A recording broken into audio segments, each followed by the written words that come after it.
মাথায় এমন কোনো প্ল্যান আছে যার জন্য আপনার মনটা আনন্দে উড়ু উড়ু করছে?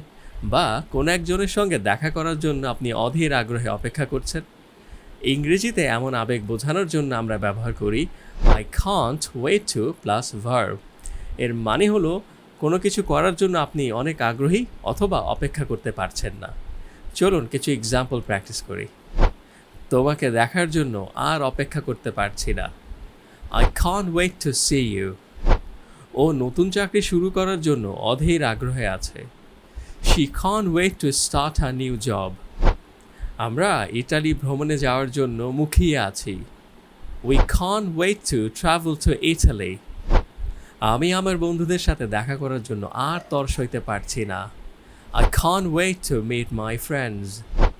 মনে রাখবেন, এখানে টু এর পর ভার্বে বেস ফর্ম ব্যবহার করবেন। আর পরের বার যখন আপনি কোনো কিছু করতে অনেক আগ্রহী হবেন, তখন এই স্ট্রাকচারটি ব্যবহার করুন। শিখুন, চর্চা করুন আর আপনার ইংরেজিকে আরও প্রাণবন্ত করে তুলুন। That's it for today. I'll see you in the next one. Happy learning.